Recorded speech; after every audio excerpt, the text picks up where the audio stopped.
வணக்கம் நண்பர்களே, மற்றொரு கலந்துரையாடலில் இணைந்து கொள்வதில் மகிழ்ச்சி. இன்றைக்கும் நாங்கள் கடந்த சில தினங்களாக பேசிய விடயங்கள் தமிழீழ விடுதலை போராட்டத்தினுடைய வளர்ச்சி போக்கில் விடுதலை புலிகள் எடுத்த பாத்திரம், அது ஏற்படுத்திய தாக்கம், சமூகத்தில் அது இவ்வளவான தாக்கத்தை ஏற்படுத்தி இருக்கிறது தொடர்பில் உரையாடி இருந்தோம்.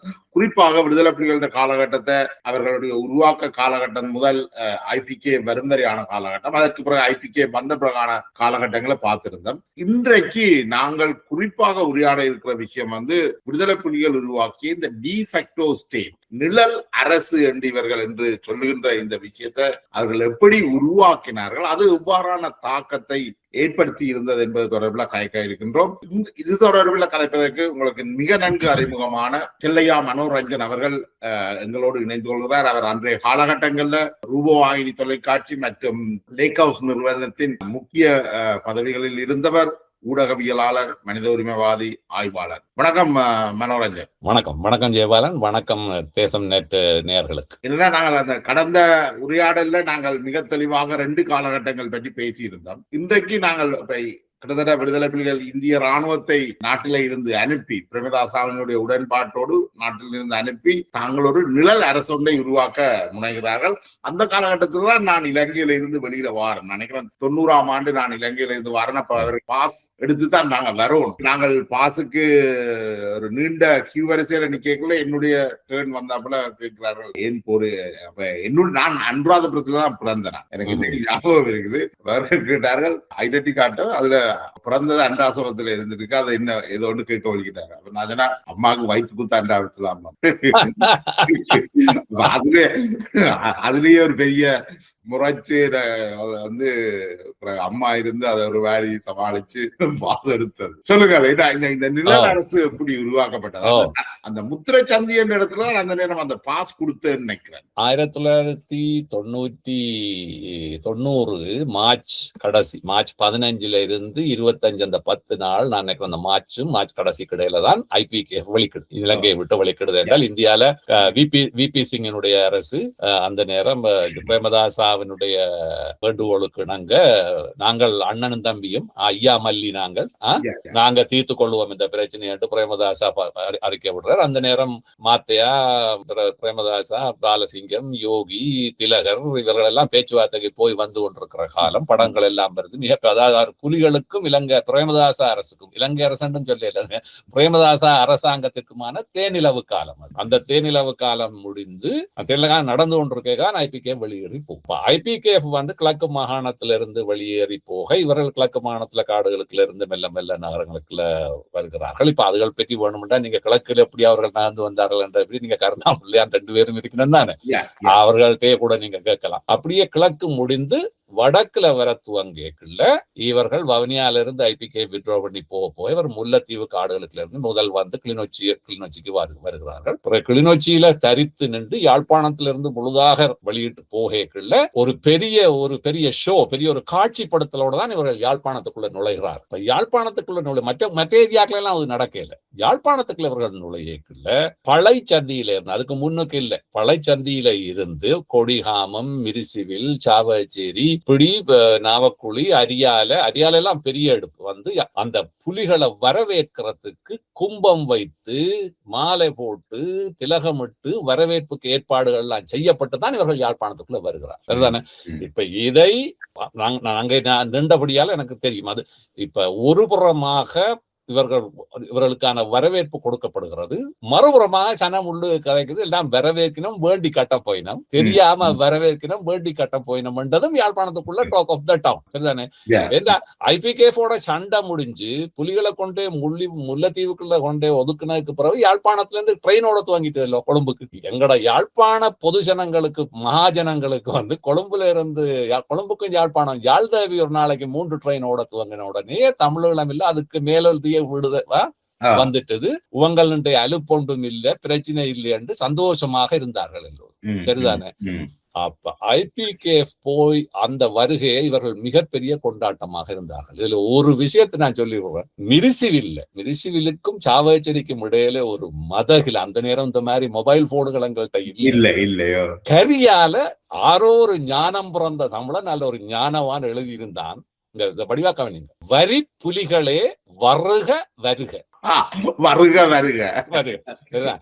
அழகான மெல்லினம் வல்லினம் ரானா ரூனா ஜூனா மூன்றையும் போட்டு இப்ப முதலாவது வரி புலிகளையே அவன் இன்வெர்டட் கமாசுகளையும் போட்டிருக்கான்.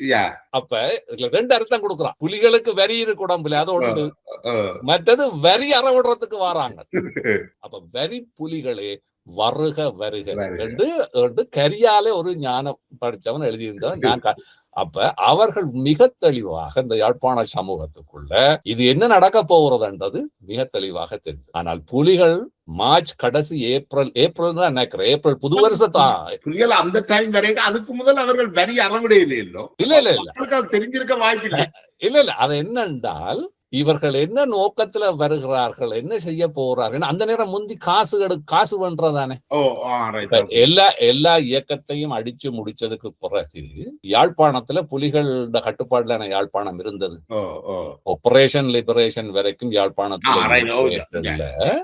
இவர்கள் பெருந்தொகையான பணம் அறவிடப்பட்டது. இப்ப ஒரு ஆள்கிட்ட 1 லட்சம் கேட்டால் அவர் என்னட்ட இல்லன்னு 50,000 கொண்டு போனா 75,000 கொண்டு போனா தூக்கி முகத்துல சுழட்டு எறிவாங்க. நீங்க நினைக்கிறீங்களா உங்களோட காசுல நாங்க இயக்கம் கட்டுறோம்?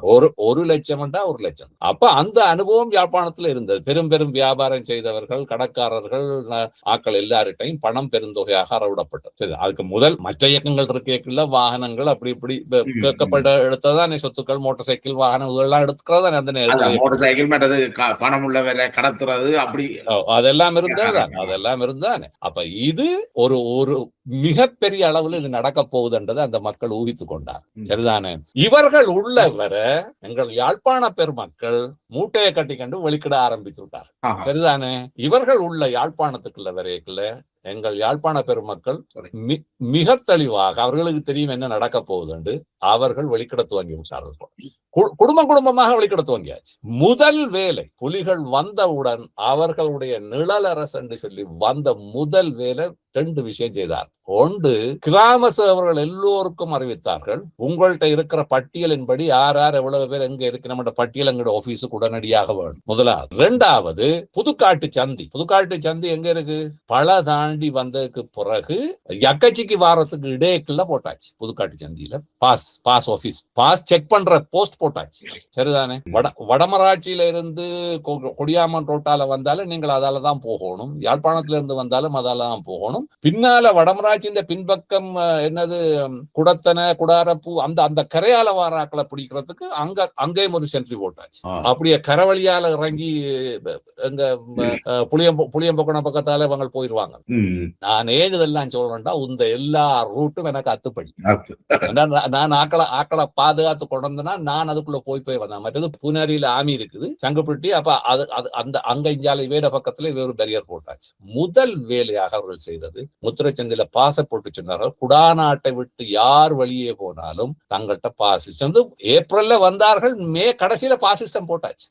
சரிதானே? மேசம். அப்ப அந்த காட்சியே காணும். இப்ப இவர்கள் என்ன முதல் நான் சொல்றேன் விளங்குது உங்களுக்கு. அந்த காட்சி பாஸ் சிஸ்டம் பாஸ் எடுக்கிறதுக்கு நின்ற காட்சியினுடைய தொகையை நீங்க பார்த்தாலே தெரியும் இவர்கள் மீது மக்கள் எவ்வளவு பற்று வைத்திருந்தார்கள், இவர்கள் எவ்வளவு தூரம் நம்பினார்கள். மக்கள் அந்த பகுதியை விட்டு வெளியேறதுக்கு தான் தயாரா இருக்கிறார்கள். அப்ப நாங்க ஒன்றை யோசிக்கணும். இப்ப இவர்கள் சொல்லுகிறார்கள் என்னென்றால் மிக பெரும் மக்கள் ஆதரவோடு இருந்த அமைப்பு தான் இவர் சொல்லுகிறார்கள். இப்ப இதுதான் இந்த மாய என்று நான் சொல்றது. புலிகள் என்ன சொன்னார்கள் என்றால், முதலாவது தமிழ் மக்களுக்காக புலிகள், புறவு மக்களோடு புலிகள், புறவு புலிகளோடு மக்கள், புறவு மக்களே புலிகள், புலிகளே மக்கள். இதெல்லாம் இந்த கற்பனை உருவாக்கம் இருக்குத்தானே. இந்த உருவாக்கத்துல கட்டப்பட்டதான் இந்த மாய. அப்ப இது பாஸ் சிஸ்டத்தை போட்ட உடனே, இப்ப முதல்ல பாஸ் சிஸ்டத்தை கொண்டு வந்த உடனே ஊருக்குள்ள கிராம சேவனை தெரியும், அவனை தெரியும், இவனை தெரியும். அங்க மகனுக்கு வருத்தம், மெடிக்கல் ரெக்கார்ட் எடுக்க வேணும்,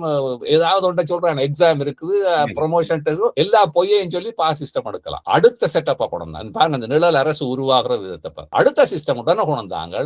கிராம சேவருக்கு கீழே சிற்றூரவை வட்டாவை என்று 2 போட்டான். சிற்றூரவைன்றது அந்த ஒவ்வொரு கிராமத்துக்கு புறவு 5, 6, 7, 8, 10 கிராமத்தை சேர்த்து ஒரு வட்டாவை. நீங்க சிற்றூரவேற்ற பொறுப்பாளர் துண்டெடுத்து வட்டாவக்காரர் அதை கைச்சாத்து எடுத்தாத்தான் பாஸ். சுருக்க போட துவங்கியாச்சு களத்துல. சரிதானே? இப்ப சிற்றூரவக்காரரும் புலி அங்கத்தவர், வட்டாவக்காரரும் புலி அங்கத்தவர். இப்ப கிராம சேவர்கிட்ட பலம் இல்ல. கிராம சேவர்கிட்ட வேலை என்னென்றால் எவ்வளவு மக்கள் இருக்கணும், ஆருக்கு ரேஷன் இருக்குது, சாப்பாடு இலங்கை அரசாங்கத்திட்ட இருந்து சாப்பாடு எடுக்கிறேன்டா எந்த லிஸ்ட் கொடுக்கறது. இப்ப ஒரு கிராமத்துல 50 குடும்பம் இருந்தா 20 குடும்பம் ஏற்கனவே வெளியில போனால் போனாக்கள் பற்றிய தகவல் தங்களுக்கு வேறையா வேணும். ஆனால் அரசாங்கத்துக்கு நீ துண்டு அனுப்பல, ஜிஏக்கு நீ இருந்த ஃபுல் லிஸ்ட் தான் அனுப்புறது. அப்ப இலங்கை அரசாங்கம் கொடுக்கிற சாப்பாடோ முழுக்க அது அதேபடி வரவும். இப்படித்தான் இவர்களுடைய நிழல் அரசு என்பது. அதாவது அரசாங்கம் கொடுக்கக்கூடிய உலர் உணவு உதவிகள், குடும்பங்களுக்கு கொடுக்கக்கூடிய உதவிகள் அவர்கள் இல்லாமல் போனாலும் அது வந்து கொண்டே இருக்கும். அது வந்து கொண்டே இருக்கு. நான் இன்னொன்னு அட் பண்ணலாம் நினைக்கிறேன். நான் அந்த 90கள்ல இருந்த இன்னொரு முறை அங்க நீங்கள் ஒரு ஃபுட்பால் கிளப் வச்சிருக்கிறதா இருந்தா கூட அது புலிகள் விளையாட்டுத்துறை இதுகளுக்கெல்லாம் ரெஜிஸ்டர் பண்ணி தான் அதை நடத்துங்க. அந்த டைம்ல தான் நான் நினைக்கிறேன் 89 IPK வெளியேற்ற காலகட்டத்துல A-level பரீட்சை நடக்குது நினைக்கிறேன். மழையோ வெள்ளம் விடுதலை புலிகள் ஒரு கோரிக்கை வைக்கணும், இந்த சோதனை வைக்க கூடாது. மட்டக்களப்புலதான் வெள்ளம் வந்தது, யாழ்ப்பாணத்துல வைக்க கூடாது. அப்ப யாழ்ப்பாணத்துல உள்ள மாணவர்கள் என்ற பிரச்சனை என்னென்றால் மட்டக்களப்புல உள்ள ஆட்கள் வெள்ளம் வந்தாலும் கொழும்புல போய் எழுதிடுது. அப்ப நாங்கள் பரீட்சை எழுதாடுறதால என்ன லாபம் என்று வரப்போம். அப்ப இவர்கள் பரீட்சையை குழப்புகிறார்கள். அந்த பரீட்சையை களவாக எழுத யாழ்ப்பாணத்தை விட்டு வெளியில போற மாணவர்களை அந்த பாஸ் கொடுக்கறத வச்சு பிடிக்கிறதுக்கு அதை நிப்பாட்டுறது ஒரு குரூப் வேலை செய்யுது. அது என்னென்றால் இவ நிழலரசு என்றது ஒரு பக்கம் இருக்க, யாழ்ப்பாணத்தாண்ட நிழலரசு அது வேற சாமா, அது வேற மாதிரி ஃபங்க்ஷன் பண்ணும். அதுதான் நான் போன முறை சொன்ன அந்த சாதி பிரச்சனையை எப்படி அவங்க தீர்த்தாங்க, சாதி அடிமை குடிமை தொழில், அது அந்த நிழலரசோட இவேண்ட கொட்டம்பாண்ட உளவு பிரிவு ஒரு தராலையும் ஒன்று செய்ய முடியல. அப்ப இப்படி பார்த்தும் அவங்க ஏதோ ஒரு வகையில சிற்றூரவக்காரனும் வட்டாவக்காரன்ட்டையும் போய் காரணங்களை கொடுத்து அப்பவும் பாஸ்வேர்டு உடனடியாக அடுத்தது இவர்களுடைய அடுத்த முகத்தை காட்ட வழிகிட்டார்கள். அதுதான் அந்த கரியால அவன் எழுதி இருந்ததுக்கு வந்தார்கள். என்னது, ஒவ்வொரு குடும்பமும் மண்மீட்பு நிதி என்ற பெயரில் 2 பவுன் தங்கம் வழங்கணும். இப்ப இந்த அறிவிப்பு வந்த உடனே தான் நீங்கள் யாழ்ப்பாணத்தை நீங்க பார்க்கணும். ஏண்டா அடிமடி யாழ்ப்பாணத்தை தங்கத்திலையும் காணிலையும் நீங்க கை வச்சீங்களோ, அது ஒரு பெரிய பிரச்சனை. உடனடியாக எல்லோரும் எப்படி தங்க நாய் கொடுத்தாரு நினைக்கிறீங்க? எல்லாரும் உடனடியாக போய் 24 கேரட்டை விட குறைஞ்ச 18 கேரட்ல 2 பவுன் செய்ய பண்ணார்கள் எல்லோரும் நகைக்கடைகளுக்கு. சரிதானே? கடகடன்னு நடக்கு, கடகடந்து உடனே குறைஞ்ச கேரட்ல இவங்களுக்கு என்ன கொடுக்கறது. இவ்வளவுதான் இவன் தேசிய கதைகள் இருக்கல்லோ. இந்த தேசிய கதைகள் அந்த பம்மாத்து தனம் பண்றது ஜெயபாலன். நீங்க நினைச்சு அங்க நீங்க நின்றா தான் தெரியும். சில வேளையில இந்த மனதை குமட்டி சக்தி வார மாதிரி தான் நடந்து கொள்ளும் இந்த சமூகம். எனக்கு புலிகளுடைய அரசியல்ல எனக்கு எந்த உடன்பாடும் இல்லை.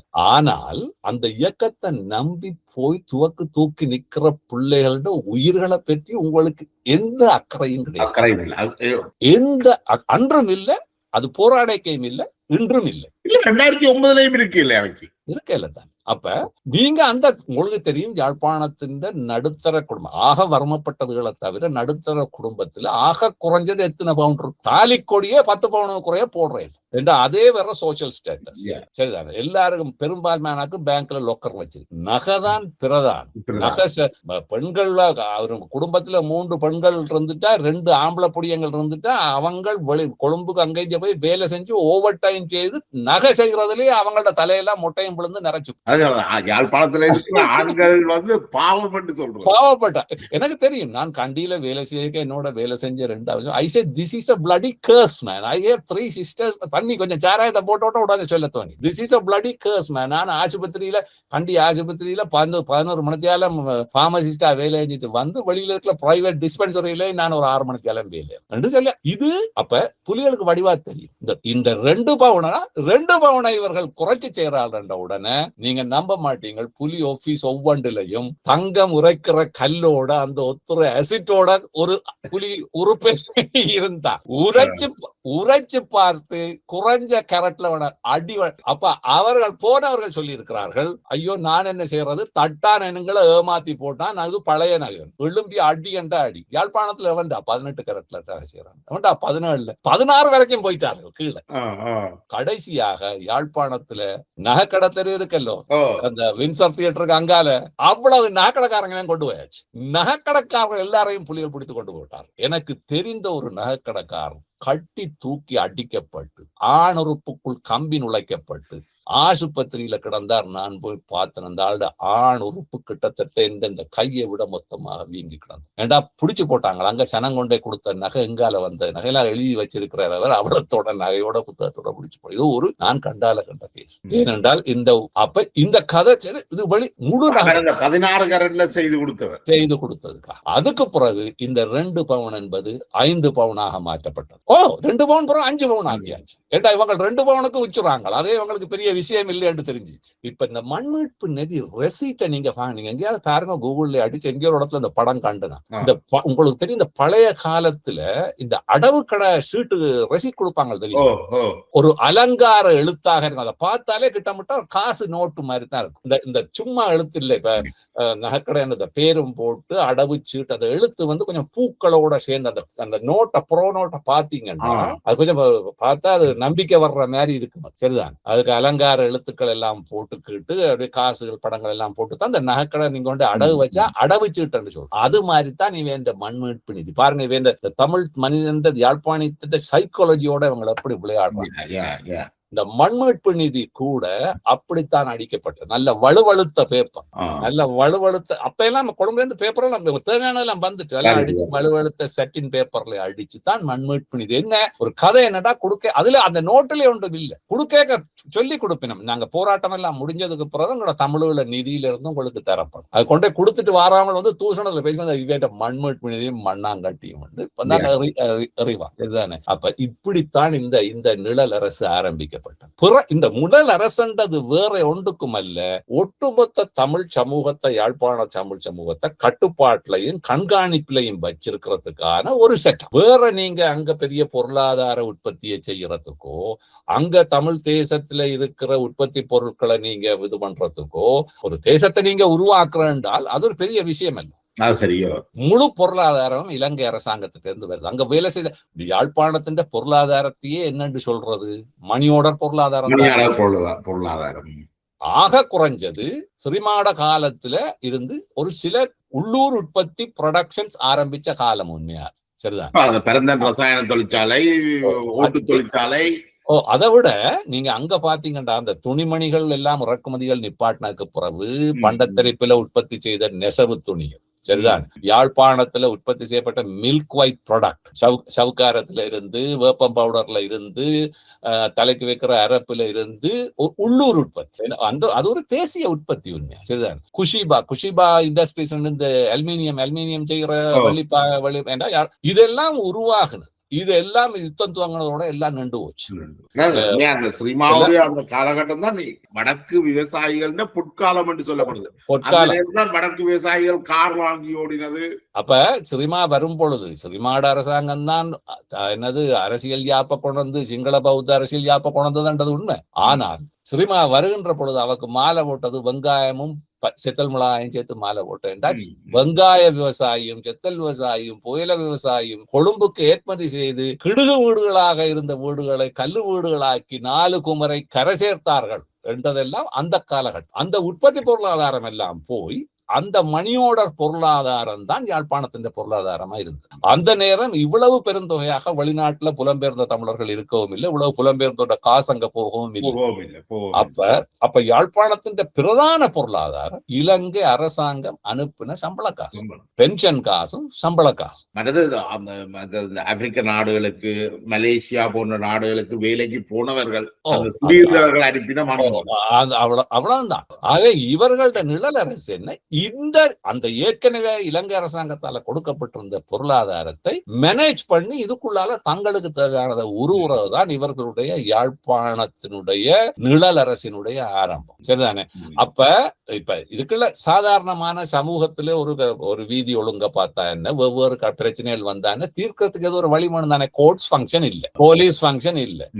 இலங்கையில காணி வழக்கு கூட யாருட்ட, யாழ்ப்பாணத்தாண்ட தான் காணி வழக்கு. சரிதானே? எல்லாத்துக்கும் பிரச்சனைப்படுவான், எல்லாத்துக்கும் பிரச்சனைப்பட்டு வழக்கெடுக்கக்கூடிய ஆக்கு. சரிதானே? காணி வித்து வழக்காடுற ஆக்கு. இப்ப இப்படியான பிரச்சனை இருக்கிற ஒரு நேரத்துல இவர்களை நிர்வகிக்கிறதுக்கு ஒரு செட்டப் படும். இதுதான் இவன் யாழ்ப்பாணத்துல கோர்ட் சிஸ்டம். புலிகளுடைய நீதிமன்றம் யாழ்ப்பாணத்துல கொண்டு. இப்ப நீதிபதிகள் எங்க இருந்து தேடுறது? இலங்கை அரசாங்கத்தின் நீதிபதி மேல தேட முடியாது. அப்ப இவர்கள் தங்களுக்கு தெரிந்தவர்களை போட்டாங்க. இப்ப போட்டவர்கள் எல்லாம் வந்து நீதித்துறை படிச்ச ஆக்கள் அல்ல. அப்ப இப்ப புலிகளோட கோர்ட்ஸ்ல என்னண்டா 3 வசனத்துல இருந்து 5 வசனம் வரைக்கும் நீங்க வழக்கறிஞர் பேசலாம். இப்ப வழக்காளியிட வழக்கறிஞருக்கு 5 வசனம், எதிராளியின் வழக்கறிஞருக்கு 5 வசனம், ரெண்டையும் கேட்டுட்டார். புலி ஜட்ஜ் தீர்ப்பை கொடுப்பார். வாய மூடிக்கண்டு வெளியில போயிடும். வாத பிரதிவாதங்கள் நடக்காது. இந்த 5 வசனத்துக்குள்ளதான் போலீஸ் ஸ்டேட் தான்.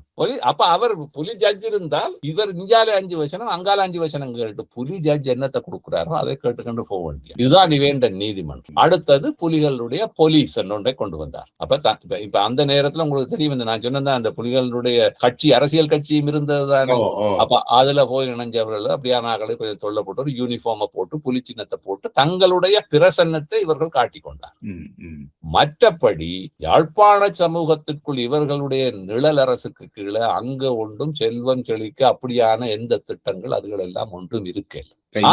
அரசுல தப்பி போனவர்கள் புலம்பெயர்ந்து வந்து இங்க வந்து தாங்கள் விடுதலை புலிகளால துன்புறுத்தப்பட்டோம் என்றுதான் நீங்க ஸ்டேட்மெண்ட் கொடுத்திருக்கிறோம். இப்ப இந்த நிழல் அரசுக்கு என்ன நடக்குதுன்றது வெரி இன்ட்ரெஸ்டிங். சந்திரிகா யாழ்ப்பாணத்தை பிடிச்சதுக்கு அப்புறம் யாழ்ப்பாண நிழல் அரசுக்கு என்ன நடக்கின்ற பிரச்சனை இருக்கல. இதுக்கு முதல் என்ன நடக்குதுன்னா, இந்த யாழ்ப்பாணத்தாரினுடைய மூளைக்கு நிகர் அவர்கள் தான். இந்த குறுக்கு புத்தி இருக்குத்தான். கொழும்புக்கு போறேன்னு சொல்றேன். புதுக்காட்டு சந்திதானே பேரியர். இப்ப இவன் தமிழகம் வவுனியா வரைக்கும் இருக்குல்ல. யாழ்ப்பாணத்தாருக்கு அங்க நிலவுலன் இருக்கு, சொந்தக்காரன் இருப்பான், மாமன் மச்சான் இருப்பான். கிளிநொச்சிக்கு போறேன், முல்லைத்தீவுக்கு போறேன், வவுனியாவுக்கு போறேன், மாங்குளத்துக்கு போறேன் போய் பாஸ் கேட்கிறேன். சரியா? ஏதை கேட்டா எனக்கு காணி இருக்கு அல்ல அங்க ஒரு வேலை ஒன்று இருக்கு, ஏதோ ஒன்று சொல்லு. இவங்க பார்த்தாங்க, இவங்க கிளிநொச்சி போறேன்ட்டு இவங்க ஒரு நாளும் வாரம் இல்லை பறிஞ்சிடுறாங்களா அதால கொழும்புக்கு. உடனே சொன்னாங்க பிணை வச்சுட்டு தான் போவோம். இங்கதான் அடுத்தது வருது. அடுத்த செத்த வீட்டுக்கு போறேன், கல்யாண வீட்டுக்கு, அதெல்லாம் நீங்க போகல. அது எங்கட இயக்கத்துல எல்லாம் கனவேர் சாகுறாங்க தான். நீங்க போகில் பிணை வைத்து போட்டு போவோம். இங்க ஒன்று இலங்கை அரசாங்கம் யாழ்ப்பாணத்தானுக்கு கழுத்துல சுருக்கு போட இல்லை. இலங்கை அரசாங்கம் வந்து நீங்க கொழும்புக்கும் வரலாம், கொழும்புல வீடும் எடுக்கலாம், நீங்க தொழிலும் செய்யலாம், ஒன்றும் அங்க ஒன்றும் சுருக்கு கிடையாது. வந்தா நீங்க போலீஸ்ல பதியுங்க, ஏன்னா எங்களுக்கு தெரியணும், ஏன்னா புலி இருக்கு கொண்டு வைப்பான், பிரச்சனை அவ்வளவுதான். மற்றபடி உங்களை சுதந்திரமா தான் விட்டவர். இவைக்கு சுருக்க எங்க போடப்பட்டா அங்கதான் போடப்பட்ட. இதுதான் இவன் நிழல் அரசின் ஆரம்பம். இப்ப நல்லொரு காட்சி. இந்த காட்சி என்ற கண்ணுக்கு கண் கொள்ளா காட்சி. நான் வந்து மிரிசிவில்ல நிக்கிறேன் அந்த நேரம். சரிதான்? மிரிசிவில்ல நின்றால் நான் ஒரு தோழரை அங்கிருந்து காப்பாற்றி கொண்டாடுறதுக்காகத்தான் நான் மிரிசிவில்ல நிக்கிறேன். சரியா?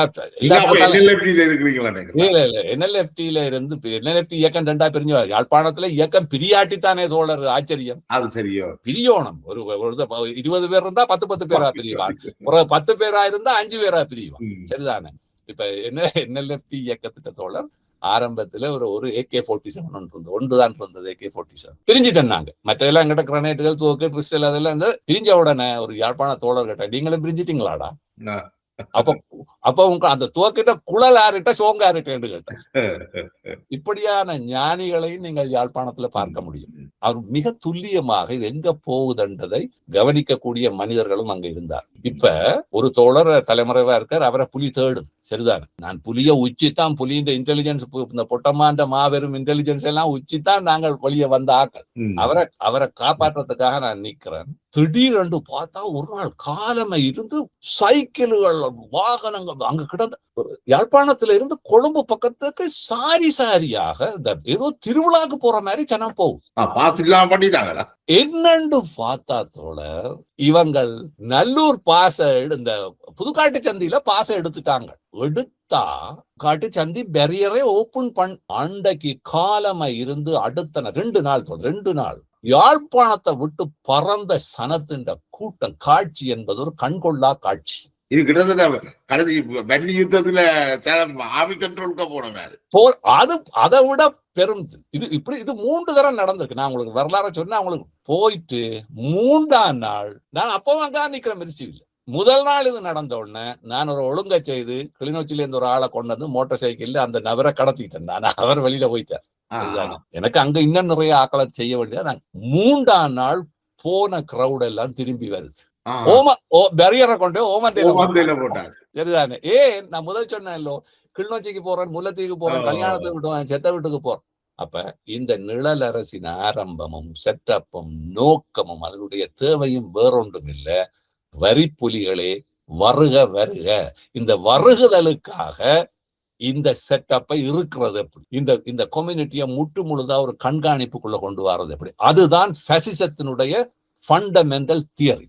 பிக் பிரதர் இது மிக பிரபல்யமாக சொல்லப்பட்டது. உங்களோட தலையில இருந்து ஒரு மசிர் உதிர்ந்தாலும் எங்களுக்கு தெரியும், தலையில மயிர் வளர்ந்தாலும் எங்களுக்கு தெரியும். இதுதான் புலிகள் சொன்ன விஷயம். காலத்துல ஒரு கதை ஒன்று ஓடினேன் என்றால், சுவர்களுக்கும் காது இருக்கண்டு. நீங்கள் சொந்த குடும்பத்திலேயே தகப்பன் தந்தையோட கதைக்கு இல்லாத, தந்தை மகளோட கதைக்கு இல்லாத, ஆருக்கு இங்க தொடர்பு இருக்கன்னு தெரியாது. ஏன்னா குடும்ப உறுப்பினர்களே தங்களோட மற்ற உறுப்பினர்களை வேவு பார்க்கிற அளவுக்கு அங்க ஒரு அந்த புலனாய்வு கட்டமைப்பு இருந்ததாக சொல்லப்படுது. அது உண்மைதானே. அது இப்ப என்னண்டா தோழர், இப்ப பாடசாலைகளுக்குள்ள போறோம், சரிதானே? பிரின்சிபல், ஆசிரியர்கள், மாணவர்கள், மாணவிகள் எல்லாரையும் கொண்டு வந்து ஒரு மண்டபத்துக்குள்ள இருத்தி போட்டு அந்த பள்ளிக்கூடத்துல வயது மாணவர்கள் இருக்கிற அளவு பொடியங்கள் பட்டைகளை வந்து யூனிஃபார்மோட போட்டு கொண்டு போறது இந்த ஸ்கூலுக்கு, சரிதானே?